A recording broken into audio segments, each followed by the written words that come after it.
Hello, my friends. Welcome to week 22 of At-Home Curriculum and Activities with Cinnamon and Megan. Unfortunately, Megan's not here with me today, but it's not because she didn't want to be. It's because work gave us some technical difficulties and a run for our money, but don't worry, I got you covered. So you know what? Let's get right into the theme. Week 22 is all about moving on. Moving on is a really big concept for children to learn, but I got some great ideas here that are helpful. Also brought to you by the letter W. Remember, my friends, that all letters are made up of lines and curves, and W, bunch of lines. Don't forget. Anyway, let's dive right in and let's talk about the books that we chose for this curriculum this week.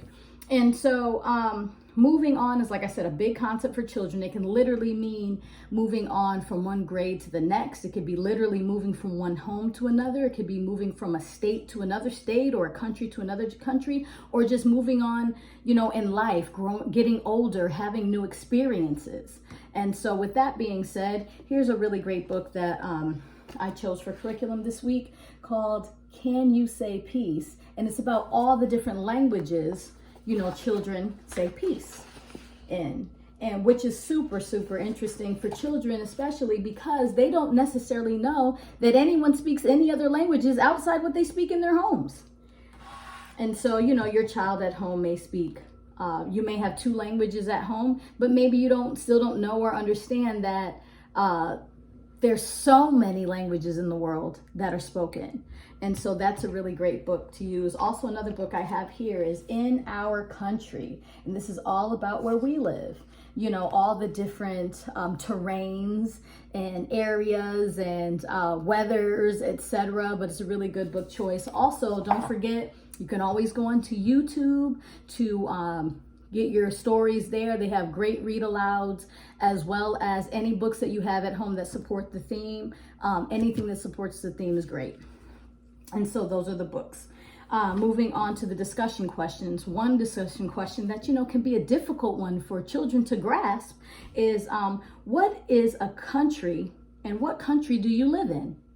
Now, even with that being said, knowing that it could be a difficult concept for children to learn, exposure is the key. So we want to expose them to anything we want them to know. So how do we teach them what a country is? Do you know what a country is? Do you know that we live in the country of America? And like, maybe they do. Or maybe they've heard of America, but maybe they didn't realize it was a country. Or maybe in our lineage and our backgrounds, we come from different countries. Maybe we have African countries in our lineage, or maybe Australia, or anywhere, European. And making children aware that other countries exist and that they have these wonderful special differences that and similarities to us. Also, another discussion question is, what language does your family speak? And even though they know that they speak, they don't know that they speak English necessarily. And so, getting them to understand, like, yes, we speak English. Maybe, like I said, in your home, there is another language being spoken. Maybe your child has more than one language. Maybe they speak Spanish and English. Maybe they speak Greek in English. Maybe they have a grandmother who came from another country to live in their home and she speaks another language, and so on and so forth. But getting children to understand that concept, and that, all families are the same yet different, and that there's these really special things about us, like language, that, make us different, and that we can learn these languages as well, having that conversation with your child. Also, what state do you live in?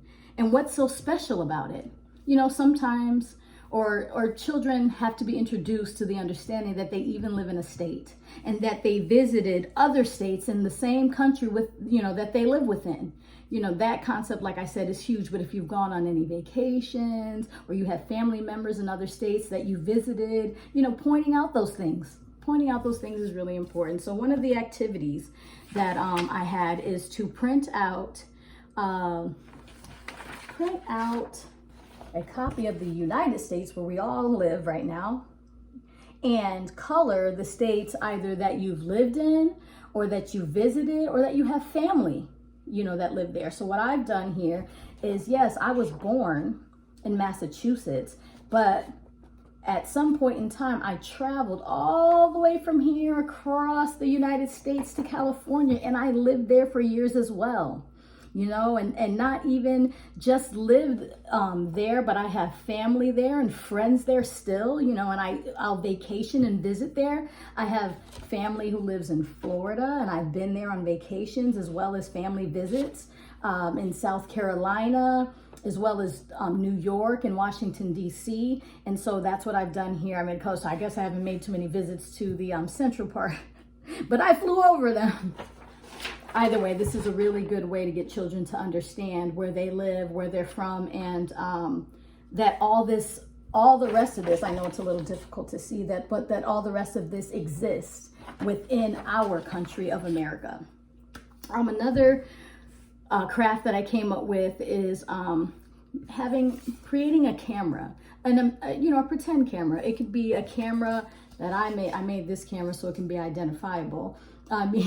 So, you know, having a camera like this that you create a little pretend one, or even having your child create their own camera with Legos, as I've done here. See, check this out.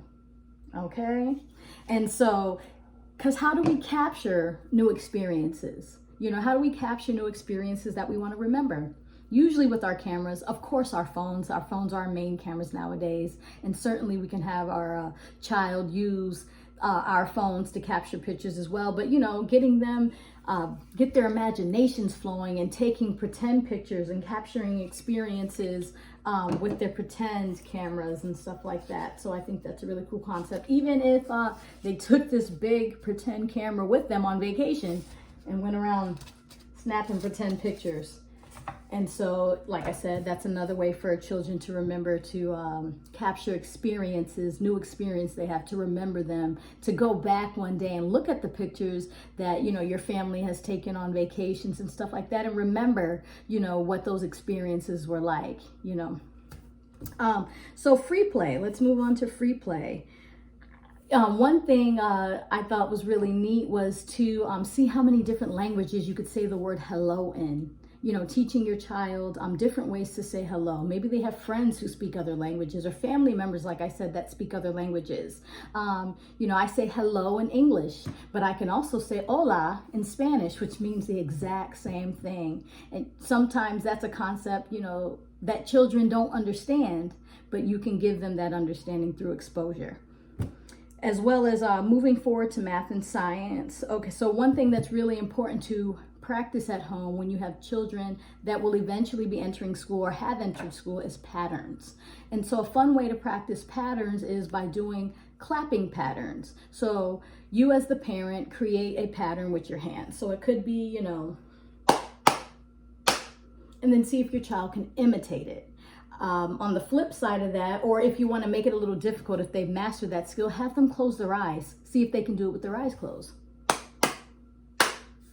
And so that becomes a really good skill in learning patterns, because like I said, patterns are important to schooling.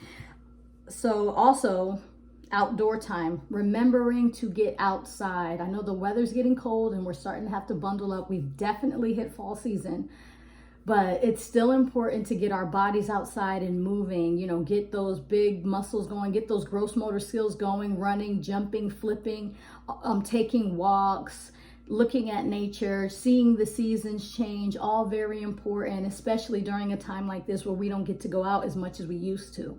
Those experiences are still very important, and fresh air is amazing. So, you know, get your children outside as always. That wraps up week 22. Moving on. If you have any questions, you're more than welcome to email us at any point, and we will be back again, you know, next Thursday with more curriculum to help you guys at home, you know, figure out what to do with your kids. We're all trying to figure this thing out together. Have a great day, everyone, and thank you for tuning in. Goodbye. Adios.